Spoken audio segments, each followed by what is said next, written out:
Hey, what's going on, guys? Welcome back to Lineage Break, Grand Archive TCG podcast. I'm your host, Cam. With me, as always, is Steven. Hi, Cam. Hi, Steven. How are you? I'm good. How are you? Happy Altar Day. Yeah, happy Altar Day. You know, it's Friday. My work week, which is I was back at work for this week for the first time in Welcome back. Like a month. And it has been miserable, I gotta say. Nice. I hate work. Yeah, dude. Who would have thought? Working sucks. It's the worst. Normally when I'm working, right, Yeah. I try to hit that solid like 7:30 punch-in time. But I was a 9:30 gamer all week, which means that I worked till 6:30 every day, and I was like, this is not it.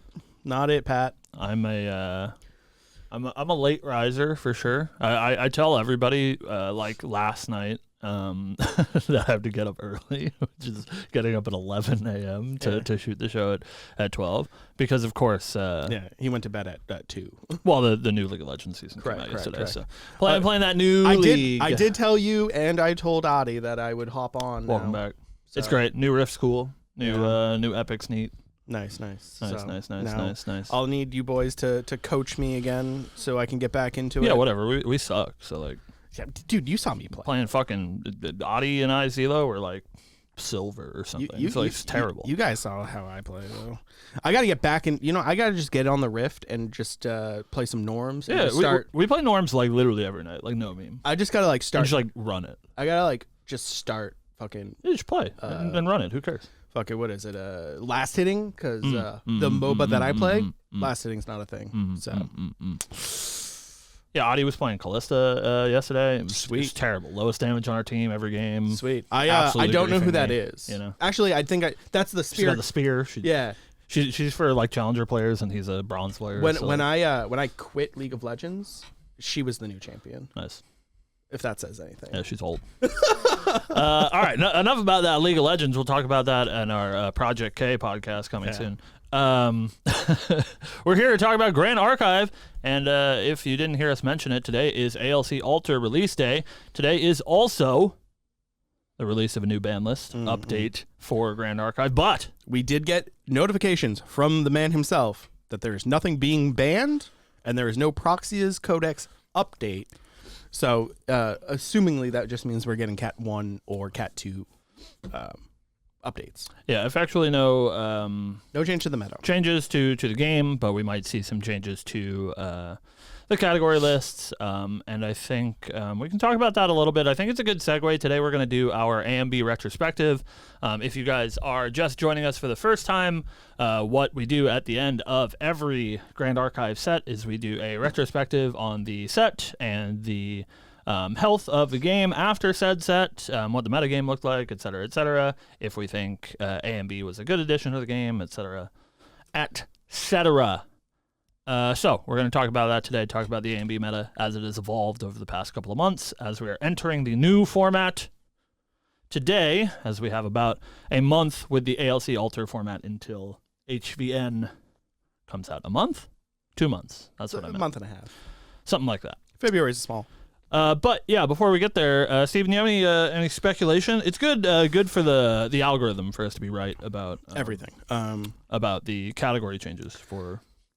Let's see. If I was a betting man, I'd say there was a water card being added to category 1 or 2, and that water card is probably Icebound Slam. I think that card,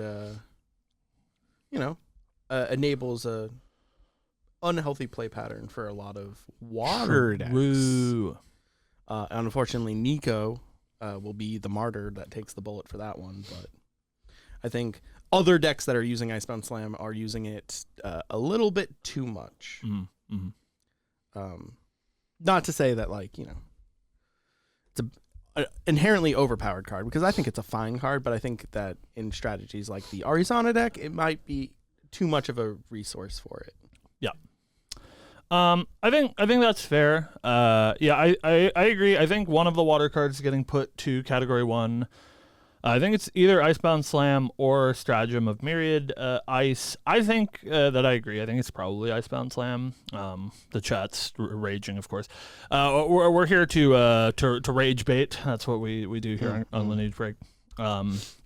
However, I do agree. I think that Icebound Slam, as balanced as it may be or whatever, has the same problem that Baby Gray Slime has. I think that Baby Gray Slime is a very balanced card in the deck that it's supposed to be in, but there is an issue when you see sort of ubiquity cross over into non-class archetypes. Obviously, Icebound Slam being a Guardian class bonus card should not see ubiquitous play in warrior decks, cleric decks, etc. And I think if you remove Icebound Slam, all of the other cards that people are upset about do become practically unplayable. I think Polar Depths and Stratagem are distinctly very bad cards if you do not have Icebound Slam to enable them. Like, think about, you've seen this RE deck surely play games where it doesn't have a slam, and it's like, I'll play 2 Polar Depths on turn 1, but they don't have, like, any real amount of cards in their graveyard until, like, turn 4 or 5, and then that's not really a problem.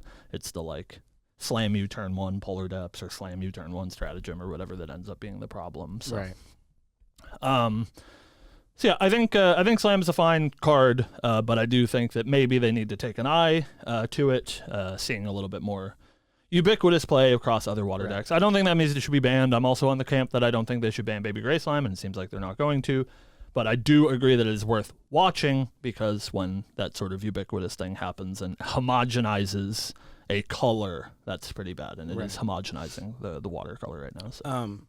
Do you think any other card deserves to be put on the watch list currently? There's none that I can really think of. I could see an argument for similar to like Scepter of Lumina, Polaris getting put to Category 1. But again, I think that Polaris, when you remove the cards that are supporting this Water Arisana deck, is not really a problem. Like, it is a tool that Arisana very much needs to play the game, and so without it, she is categorically unplayable. But maybe we see them take a look at it. Same thing. It's a very powerful card, obviously. Yeah. Do you think, like Stone Scale Band, it could get like a errata to cost 1 or something? Maybe, yeah. We'll see. I don't think that. I mean, like, obviously, I'm in the Arisana, the bias camp, right? I think for what Arisana is designed to be, like Astra Arisana, it's really not a problem. It only becomes a problem in these lower to the ground decks where this like water deck basically gets to have an unlosable allies matchup because it has Polaris. But if you remove Polaris or make Polaris works, this water Arisana deck is like way less of a problem because it just gets beat to death by the allies decks. But I think what people are not like really considering is that if you make it too bad, it just shifts all the way in the other direction. Where, like, if Polaris isn't good enough, it just means that Arisana, both in water and her Astra variant, just become turbo unplayable like they were for a year. Right. So I would hate to see that, obviously. So, yeah. But maybe they take a look at it. I mean, it's a powerful card. And if you print more powerful cards for that archetype, we do have an entire cleric set coming up. It's totally reasonable that eventually gets removed or worsened. I would hope it doesn't get removed. I think the Cosmic Bolt archetype is really cool, and I like it a lot. So I hope that they don't ever like holistically remove Polaris, but we could see it, get errated a little bit maybe. Yeah. Do you think with the new ALZ altar cards that is something that they might look at because of the damage from dismissal? Reversal. Yeah. No, I don't think so. I don't think any of the Astra cards really make that huge of an impact. They're fine. I think Hoarder Counter will see some play, and it will give you some like better outs to smaller hands the turn that you hit level 3. You get to like sit on your herbs, hold up a single card hand with a Hoarder Counter in it the turn that you Dungeon Guide, and I think that's pretty good. But I don't think that either of the Astra cards are like the most impactful cards. I'm actually most worried for Arisana's sake, not worried for her, but worried for her opponents. Is the fire deck? Is Frozen Dismissal. Frozen Dismissal for the water deck, not so much the Astra deck. Yeah. One other thing that I think that they probably change, I don't think that they have to, but they probably should consider, is I think Chalice should go back down to 1. I don't think that Chalice of Blood is really a card that anyone should be worrying about. and it got put to 2 for Jin's theoretical strength, but I think that they should probably knock that card back down to 1. I don't know if they care enough to move things between ban list tiers. Like once it's on the ban list, if they're not going to ban it, who cares? But I really don't think that Chalice is a problem. Right. I think honestly, it could probably just be removed. Because, maybe. Because Tony decks would want, you still want that card, right? And like Tony's categorically unplayable right now, but like maybe a little bit better with the refabrication. We'll see. Yeah, hopefully, because I really like that. But so that's the ban list. No effectual changes. Of course, I think it's smart from Weebs us entering a new format. Obviously, it's only 20 cards, but I think there are some cards in Alter, which we'll probably talk about next week, that are going to have a huge impact in the meta, and we'll see that a little bit this weekend with some big regionals and stuff. So hopefully we'll have that data to talk about with you guys next week. But good to see no bans entering a new format that may shake things up a little bit, and then right before HVN releases, sort of like how we got the erupting ban on A and B release day, maybe they'll make some adjustments depending on what's coming out in A and B. And also a huge shout out to everybody on Twitter and Discord for being not game designers, and I've seen so many people just hands up, screaming in the air. We didn't auto ban Icebound Slam. Why am I here? Yeah. I saw somebody on Twitter reply to one of Solidar's posts. And he's like, I'm going to refund my ticket. I don't want to play this format. I was like, yeah, whatever. Get over it. Please refund your ticket so more people can play. I'm always glad to see the no gut reactions, which is always what I worry about from a trading card game company, is that like people have to understand, and we're going to talk about the A and B meta, so we'll go over this a little bit more in depth, but this like Polar Fractal Depths Icebound Slam meta has been 6 weeks? Relax. It's been 6 weeks. I don't think that we need to gut reaction ban things, because a new deck that, mind you, has existed for the entirety of A and B format that nobody discovered until 6 weeks ago is probably not that much of a problem. So let's talk about A and B, guys. We're going to talk about a look back on A and B in these past 3 months, playing with the new set. And we're going to start at the beginning. Yeah. To some of your dismay. We're going chronological order. We're going to talk about Toronto and how great a format that was, and how everything is fine in Toronto. Yeah, I think I think a good way to look at episodes like this, where we do our retrospective, is we look at A and B as a whole, right? And we point to A and B. Are there any mistakes that we think were made in Mortal Ambition, right? And I think the most obvious one is 3 visits. Not in its current iteration. I think it's actually totally fine right now. But when 3 visits came out, anybody who is, for whatever reason, brand new to Grand Archive, when 3 visits came out, it was not an additional cost to rest your champion to do the 3 visits effect. So you could cast that card 3 times, send it directly to the bottom of your deck, get 3 activation triggers for Razorgale Calling. So at the start of the A and B format, we saw a holistic domination of the format by Razorgale Vanitas. And in Toronto, I believe it was, I don't remember the statistic of how many people it was, like day one, but I do remember when all was said and done, it was 7 of the top 8. I believe it was 26 of the top 32. It was a pretty like horrific metagame, which of course mistakes can be made. 21 of 32, thanks Noel. 21 of 32 players were playing Vanitas. 7 of the top 8 were playing Razorgale decks. I think one of them was a Kongming deck, but so yeah, mistake made. Yeah, for sure. I'm glad that the effect is as intended now. Right. Because when that card was first printed, that's how I thought it worked. Right. That's how most people think it works.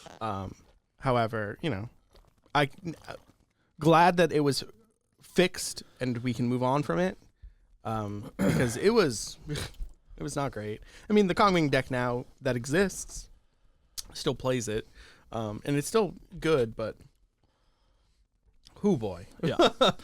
And people make mistakes. I don't think that Weebs has ever been like 100% mistakeless, right? Like things like this happen. It turns out this one was like mostly due to a card like space. They didn't want to put the additional cost on the card because it was covering up too much space on the text box. They didn't want it to look like a Yu-Gi-Oh card, and that ended up making it a little bit unbalanced. We're going to blame Poro on the playtesting team for that one. So if you guys have any misgivings about 3 visits, go ahead and blame Travis.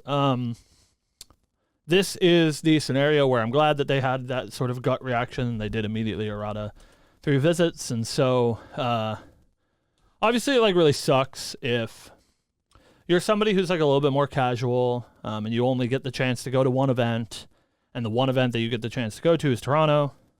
And it's just like kind of a miserable event where everybody's playing this deck, and there's not a whole lot of counterplay for it. Played against a few people during Toronto. It was like, this is my first event. Yeah. And by day 2, they looked beaten down, and I was like, ugh.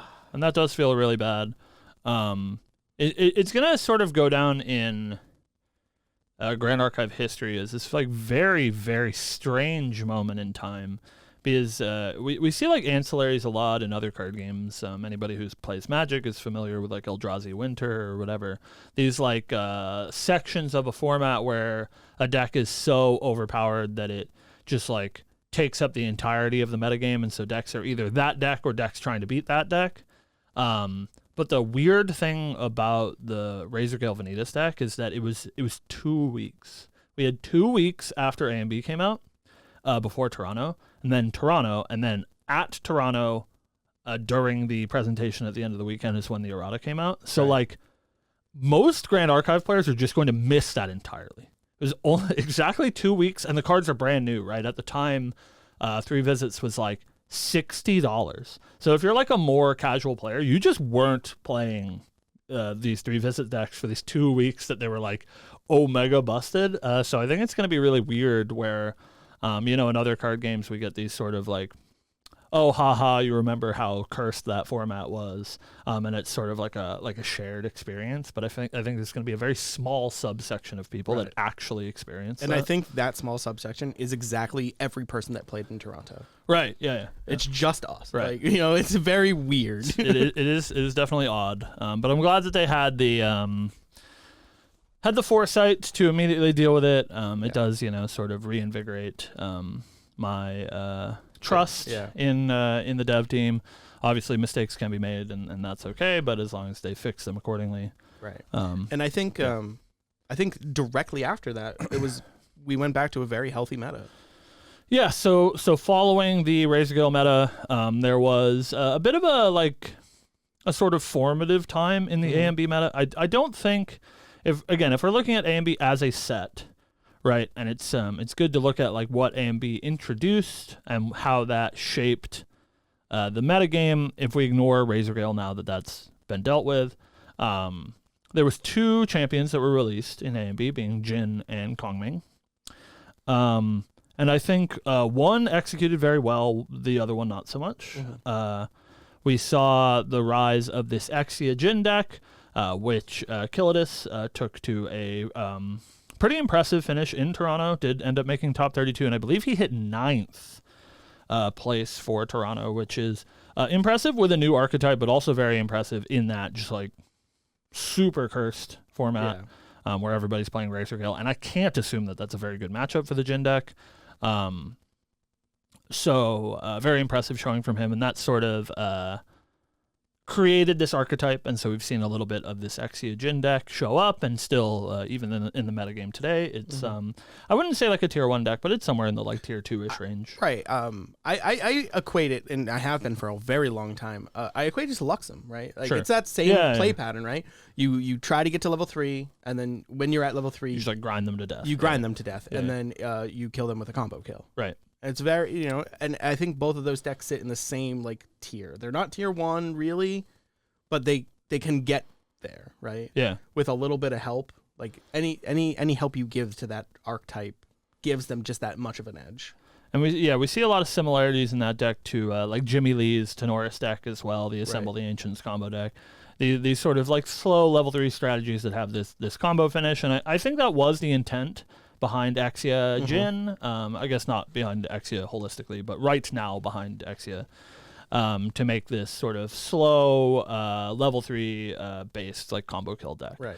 And so I think they did a really good job. I think Jin fits nicely into the meta. He's doing something that is both familiar but also like, taking up his own space. He doesn't feel like other decks. He plays very uniquely and is not like broken. Not, I would say, even like I said, tier 1, but still like has a place in the metagame. And I think despite a lot of advanced elements kind of feeling kind of all over the place, his advanced element feels very much what it was designed to be, very risk reward. Yeah, I think they've gotten better at it over time for sure, at designing advanced element pools to feel sort of inclusive of their strategy. And it's a little bit easier with Exia being a brand new element. It doesn't have any of that baggage, right? Where it's like a little bit harder for these like Terra characters that have the baggage of previous Terra cards to have to consider those when designing new cards and consider what that pool looks like. And that's obviously what we saw with Kongming, who I think is like holistically unplayable, which feels pretty bad. So yeah, I really liked Kongming's design. I think she's like maybe the coolest champion they've ever made, which really unfortunately, something that we're not going to harp on too much, but unfortunately, because the existence of Kingslayer, there's no reason to play her level 3. Right. You just play Kongming level 1 to enable your shifting currents and then go into Kingslayer. And that is kind of the success we've seen with her outside of the Razorgale Kongming deck. Right. Yeah, it does feel really bad, and like Steve said, we're not going to harp on it. We've talked about this a lot, both in Merlin's case and in Kongming's case, but of course when we're talking about A and B, it's important to address. I think Kongming's like super cool, and she's our first mastery champion, and I think her mastery is really cool, and I think she like feels really skill intensive when you play her, obviously at this level 3 level, and it just feels really bad that she doesn't get any sort of equity in that space. We see something that I think sort of led to this, which is really unfortunate, is that all of the cards that have shifting current text, like Harmonious Mantra or Stratagem of Myriad Ice, or any of these cards that care about your currents facing a certain way, Coriolis Ward, whatever, were designed with Kongming in mind, of course, but none of them have Kongming bonus, and so we, like you said, see these like Merlin decks, like North Merlin, that's just like playing Harmonious Mantra and staying north off Kongming level 1, and sort of I think removes a lot of the like cool parts about Kongming and sort of boils them down to this I think like pretty disappointing spot. Yeah. Hopefully that changes when we get HVN, and maybe the pool gets a little bit bigger for her, and there's a reason to play Kongming level 3, or maybe a new level 3. But yeah, it's just disappointing to see. Yeah, I think you're right. We are getting a new Terra cleric in HVN, so of course some of those cards will be cleric cards, but I assume that we will see some crossover with the Terra pool into Mage as well, so hopefully Kongming gets a little bit of that to give her a reason to play her over Merlin, because I don't think that it's like super far off from those two decks being comparable as that sort of late game Mage deck. It's just obviously Merlin is so powerful, and the like 2 playable Crux cards are extremely good compared to anything that Terra is really doing right now. So, but like I really think like a Leeching Bolt is a really cool design space, and I wish that deck was like better. Like I definitely tried to build like a water burn Terra deck, a water Terra burn deck. And it just didn't feel great because, like, obviously it just got outsped by a lot of other things. But, I think that design space is super cool. Yeah, I think much is the case with so many champions in Grand Archive as well. They'll like eventually find their footing. I'm sure that the dev team is not, like pleased with how Kongming turned out as far as playability goes. So I'm sure that they have plans for her. I'm sure their goal was not to holistically have her card pool make Merlin better, right? So, and I'm sure, these ALC Alter editions, if that continues in the future, it's something to look forward to next year. Yeah, like A and B Alter giving some Kongming support if she doesn't get it before then is totally fair. Yeah. So Moving past that, in our open meta period, sort of was solved, kind of, when we got to Ascent Santa Clara, which was about 6 weeks ago. Still pretty close in memory.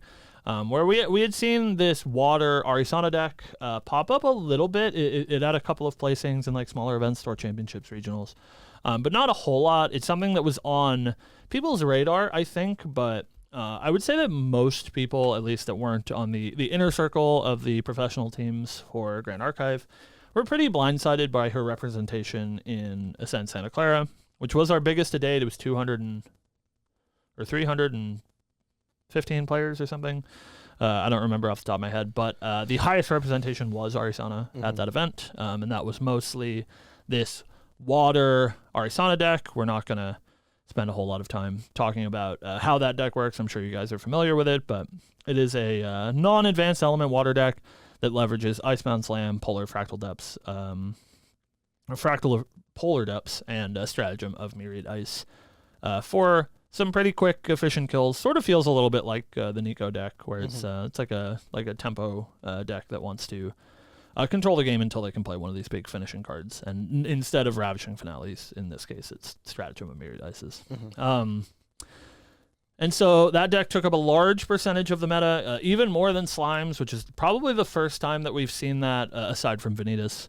The first time we've seen that at a large-scale event, Slimes not being the deck to beat for the past year, 9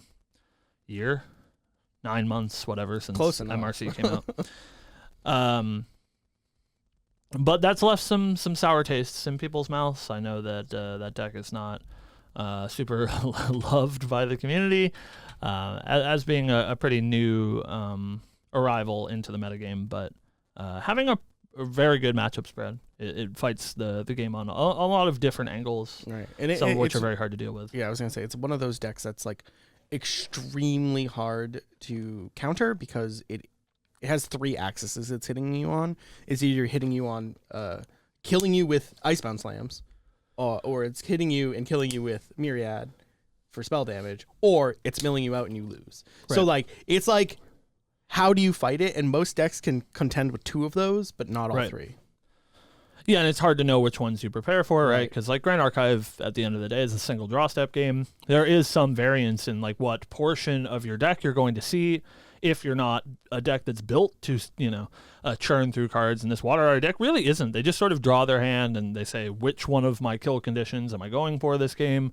Is this an Icebound Slam hand? Do I have Polar Depths to sort of accelerate me into the mid game? So yeah, has been a very strong deck in the metagame. But here's your rage bait. In my personal opinion, I think currently, right before ALC Alter, we'll see how things settle out over the next month. The meta feels really healthy to me. I really think there are a lot of decks that are viable. I think there's obviously 2 top decks, and that's Slimes and Water Ari. I think that goes without saying. But there are lots of decks in that space, like right below it. Your Merlin decks, your Kongming Razorgale decks, Wind Arisana I think is good. I think a very select few aggro decks are good. Yeah. Wind Allies. Wind Robots has been making a resurgence, which is awesome. I played that at our store championship, and I got 5th or 6th, like out of 18 people, and it was like it felt really good. The only matches I lost were to the Razor Kong deck and Razormane Kongale, as they call it. Razormane Kongale, yeah. But like it's awesome to see like these older decks getting like revivified almost into the format. Yeah, I feel like it's kind of been a long time since we've had a healthy split like this. I feel like in MRC it was very much always dominated by one deck, and that one deck did like change over time. It started as Tristan, became Slime. Slimes got knocked down a little bit, and then Slimes came back, whatever. But I feel like we've been a long time where there's like a top deck and then decks beneath it. And then right now it feels like that's not necessarily the case. I think there are those 2 decks vying for, best deck in the format. But there are plenty of other tier 1 decks that I would not be surprised to see win a tournament. We have some big regionals coming up, and I'm not going to throw up my hands and be like, oh my god, look, this Kongming deck won, right? Because it like seems very reasonable that a non-Water Ari deck, a non-Slimes deck could win an event. Right.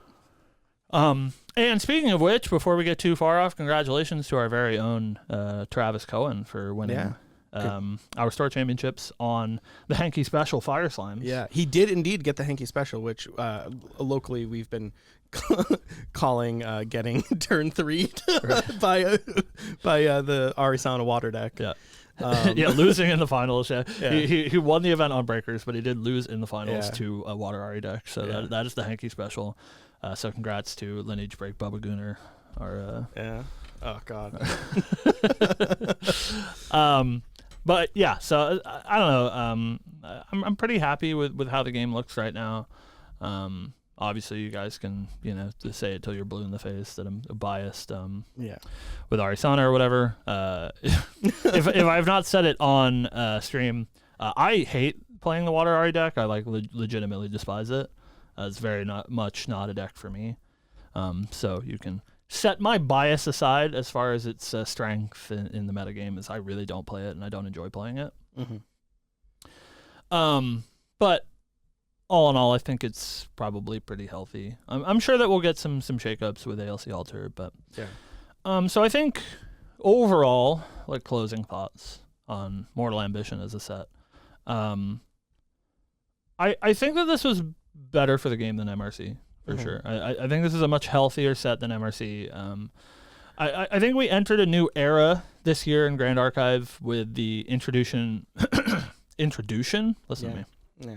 The introduction of the Recollection decks, and so we saw the strength of those decks in both Sylvie and Tristan. And Sylvie's been sort of running the game for a long time.